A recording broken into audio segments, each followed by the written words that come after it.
एक सीधा साधा इंसान राजेश, जो सरकारी दफ्तर में क्लर्क की नौकरी करता था, सुबह 9 बजे घर से निकलता और शाम को थका हारा लौट आता। उसके लिए परिवार की खुशियां ही सब कुछ थीं। उसकी पत्नी नेहा शहर के एक निजी स्कूल में टीचर थी। वह तेज तर्रार, महत्वाकांक्षी और सुंदर थी। शादी को 4 साल हो चुके थे, पर अब उनके घर की दीवारों में सन्नाटा उतरने लगा था। पहले राजेश और नेहा दोनों मिलकर हंसी ठिठोली किया करते थे, साथ में खाना खाते, शाम को कभी कभी बाजार भी घूम आते। लेकिन पिछले कुछ महीनों से नेहा का रवैया बदलने लगा था। अब वह अक्सर देर से लौटती और कहती, स्कूल में मीटिंग थी। राजेश पूछता तो झुंझला कर कहती, हर बात पर शक क्यों करते हो? राजेश चुप रह जाता। उसे डर लगता था कि कहीं कुछ गलत ना हो जाए। एक दिन जब राजेश दफ्तर में काम कर रहा था, तब मोबाइल पर एक कॉल आया। दूसरी तरफ नेहा का स्कूल का मैनेजर आलोक बात कर रहा था। उसने कहा, सर, नेहा मैम की तबीयत थोड़ी खराब है, आज वह स्कूल में ही रुक गई है। राजेश घबरा गया। वो तुरंत बाइक लेकर स्कूल पहुंचा, पर गेट बंद था। चौकीदार ने बताया, मैम तो आलोक सर के साथ थोड़ी देर पहले ही निकली थी। राजेश को बेचैनी सी होने लगी। अगले दिन नेहा घर लौटी तो उसके चेहरे पर थकान थी। राजेश कुछ नहीं बोला, बस उसकी नजरें झुकी हुई थीं। लेकिन उस दिन से उनके बीच की दीवार और ऊंची होने लगी। नेहा अब राजेश से बात करने में कतराने लगी थी। रात को अक्सर फोन पर मुस्कुराती और जब राजेश पास आता तो जल्दी से फोन रख देती। एक दिन राजेश ने हिम्मत जुटाकर पूछा, नेहा, क्या तुम किसी और से प्यार करती हो? नेहा ने सीधी राजेश की आंखों में देखा और बोली, राजेश, तुम्हें हमेशा मुझ पर शक क्यों रहता है? मुझे अब इस घर में घुटन होने लगी है। उसके धीमे स्वर में कहा, जैसे वो कोई फैसला ले रही हो। कुछ दिनों बाद नेहा मायके चली गई। राजेश को लगा शायद थोड़े दिनों की नाराजगी है, सब ठीक हो जाएगा। लेकिन एक हफ्ते बाद उसके घर पुलिस आई। दरवाजा खोलकर 2 सिपाही अंदर आए और पूछा, क्या आपका नाम राजेश है? राजेश ने हामी भरी। आप पर आपकी पत्नी ने घरेलू हिंसा और मानसिक प्रताड़ना का केस दर्ज कराया है। आपको हमारे साथ चलना होगा। राजेश वही सन रह गया। उसने पुलिस वालों से कहा, सर, मैंने कुछ नहीं किया। लेकिन सिपाही बोले, सब कोर्ट में कहना, अभी तो सिर्फ गिरफ्तारी का आदेश है। पूरा मोहल्ला तमाशा देखने बाहर निकल आया। सभी कानाफूसी कर रहे थे। अरे, राजेश को पुलिस कहां लेकर जा रही है? कोई बोल रहा था। राजेश की पत्नी ने केस डाला है। पुलिस राजेश को जीप में बिठाकर ले गई। थाने में बैठा राजेश सारी रात बस सोचता रहा, कहां गलती हुई मुझसे? मैंने तो बस एक पति होने की जिम्मेदारी निभाई थी। पर अब जो नेहा ने कहा वही सच बन गया। सभी के लिए राजेश घरेलू हिंसा करने वाला एक गलत आदमी था। राजेश ने थानेदार से बहुत बार कहा, मैंने कुछ नहीं किया। थानेदार ने कहा, घरेलू हिंसा का केस है, अब कुछ नहीं हो सकता, सब कोर्ट में फैसला होगा। अगले दिन राजेश को बेल पर छोड़ा गया, पर तब तक उसका दिल टूट चुका था। वह समझ नहीं पा रहा था, जिस इंसान पर उसने सबसे ज्यादा भरोसा किया, उसी ने उसके साथ ऐसा किया। जब वह घर लौटा तो दरवाजे पर नोटिस चिपका हुआ था, पत्नी को सुरक्षा हेतु अलग निवास का आदेश। मतलब था अब नेहा उस घर में नहीं आएगी और राजेश को कोर्ट में पेश होना पड़ेगा। वो पहली रात थी जब राजेश ने खुद से पूछा, क्या प्यार करना गुनाह है? किसी को अपनी जिंदगी मानकर उसे दिल में बसाना गुनाह है? आखिर मेरी गलती क्या थी? मैंने नेहा से प्यार किया था या कोई भूल कर दी थी? बस यही सब सोच सोच कर रात निकल गई। पर अब कहानी एक नया मोड़ ले चुकी थी, क्योंकि अब मैदान में उतरने वाला था उसका पुराना दोस्त, वकील अरविंद शर्मा, जो सच को अदालत में पेश करने वाला था। कोर्ट की तारीख का दिन था। सुबह सुबह राजेश सफेद शर्ट और हल्की ग्रे पैंट पहनकर निकला। चेहरा थका हुआ, आंखें सूजी हुई थी। कोर्ट के बाहर वकीलों की भीड़ थी। कोई फाइलों में झांक रहा था, कोई क्लाइंट से पैसे तय कर रहा था। तभी किसी ने पीछे से आवाज दी, राजेश। वो पलटकर देखता है, सामने खड़ा था अरविंद शर्मा, उसका कॉलेज का पुराना दोस्त। वही अरविंद जो अब एक जाने माने वकील के तौर पर नाम कमा चुका था। राजेश ने धीमे स्वर में कहा, अरविंद, मैं बर्बाद हो गया। यार, अरविंद ने उसका कंधा थपथपाया। अभी कुछ खत्म नहीं हुआ। कोर्ट में झूठ टिकता नहीं, बस वक्त लगता है। उसने राजेश से फाइल ली और दोनों अंदर चले गए। पहली सुनवाई में नेहा आई। उसके चेहरे पर आत्मविश्वास था। उसने एक काले रंग की साड़ी पहनी हुई थी और साथ में था उसका नया साथी आलोक, वही स्कूल का मैनेजर। जो नेहा के साथ में अध्यापक था, आज वह उसका गवाह था। नेहा ने जज के सामने कहा, साहब मेरे पति रोज मुझे ताने देते थे, मारते थे और मुझसे जबरन पैसे मांगते थे। राजेश चुप था।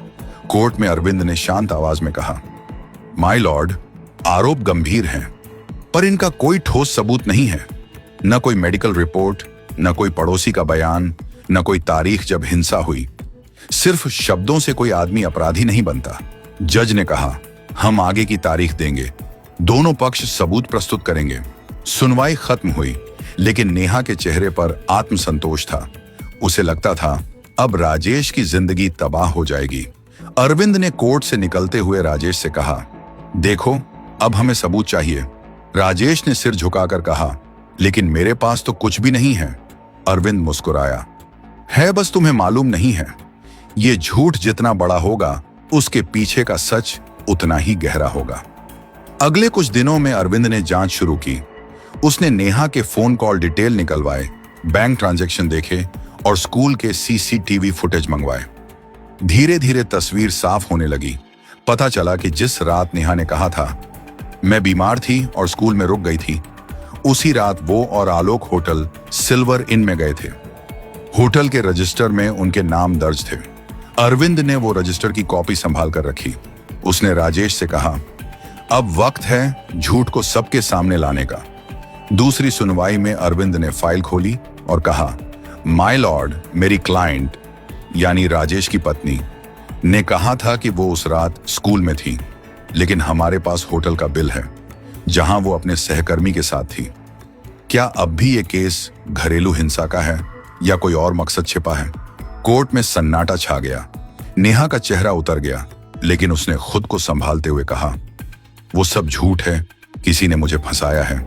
जज ने कहा, अगर फंसाया है तो सबूत दीजिए। नेहा चुप रही। सबूत ने होने के कारण तारीख को आगे बढ़ा दिया गया। तीसरी सुनवाई के दिन नेहा के वकील ने नई चाल चली। उसने कहा, राजेश ने मेरी क्लाइंट की प्रॉपर्टी हड़पने की कोशिश की, इसलिए उसने केस किया।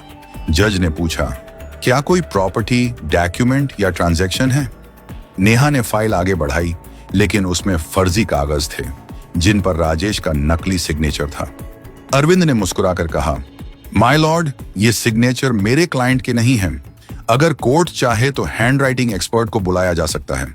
जज ने तुरंत आदेश दिया, हैंडराइटिंग जांच कराई जाए। सुनवाई खत्म हुई, पर नेहा के चेहरे पर बेचैनी थी। वो कोर्ट से निकलते हुए आलोक से बोली, अगर ये सच साबित हो गया तो सब खत्म हो जाएगा। आलोक ने कहा, फिक्र मत करो, हम कोई ना कोई रास्ता निकाल लेंगे। लेकिन उन्हें नहीं पता था कि सच्चाई अब बहुत नजदीक है। रात को अरविंद अपने ऑफिस में बैठा सारी फाइलें देख रहा था। उसने गहरी सांस ली और खुद से कहा, अब वक्त है इस केस को पलटने का। अगले हफ्ते जब रिपोर्ट आएगी और साथ में होगी वो सीसीटीवी फुटेज भी, जिससे इस झूठ का साम्राज्य खत्म होगा और उसके पीछे छिपा चेहरा भी।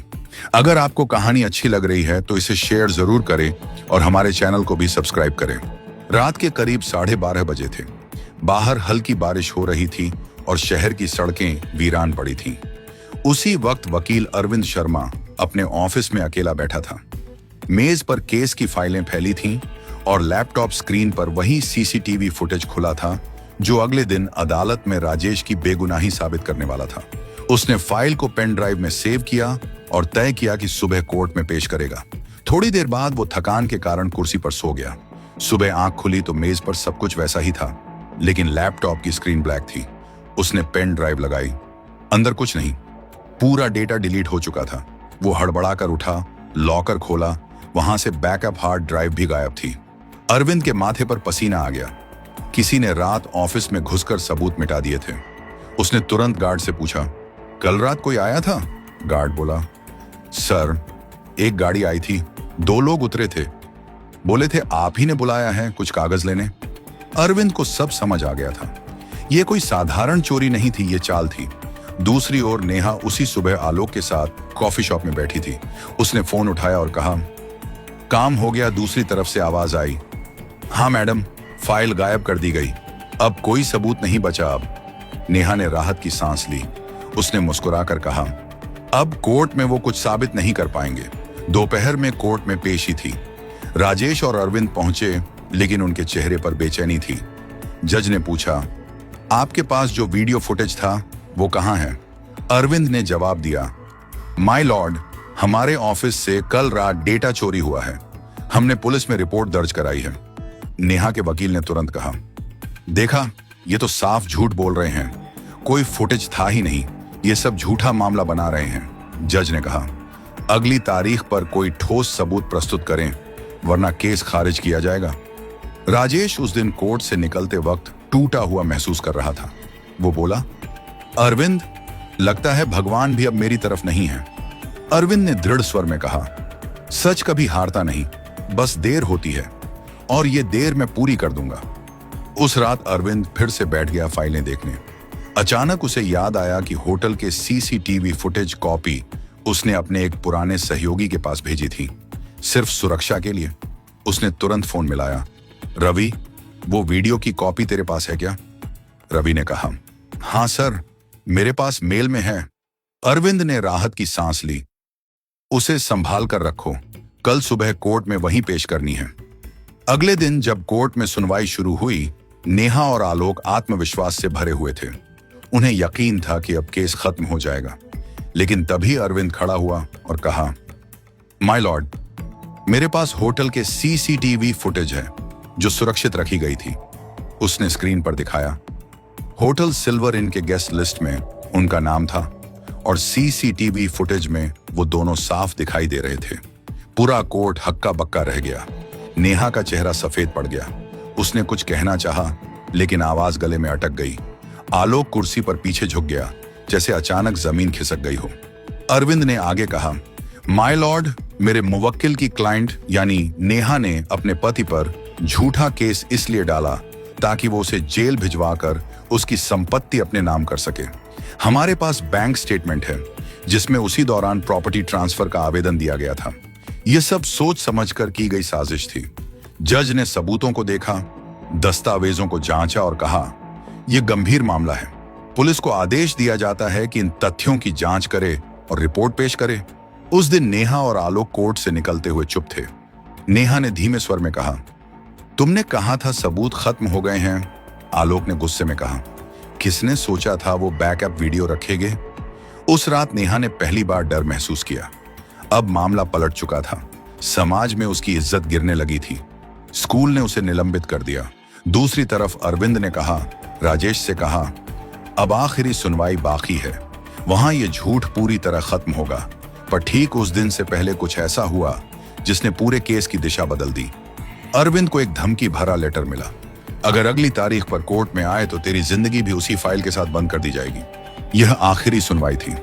शहर के पत्रकार, वकील और कई आम लोग भी देखने आए थे कि सच और झूठ की इस लड़ाई का अंत क्या होगा। अरविंद शर्मा सुबह से चुप था। पिछले रात उसे मिला वो धमकी भरा खत अब भी उसके बैग में रखा था। अगर कोर्ट पहुंचा तो जान से जाएगा, लेकिन उसके चेहरे पर डर बिल्कुल भी नहीं था।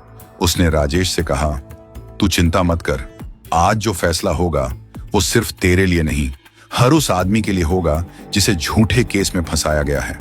राजेश ने धीमे स्वर में कहा, बस मेरा नाम के ऊपर से ये कलंक उतर जाए, मुझे और कुछ नहीं चाहिए। कोर्ट की कार्यवाही शुरू हुई। नेहा अपने वकील के साथ पहुंची। चेहरा उतरा हुआ था, उसकी चाल में पहले जैसा आत्मविश्वास नहीं था।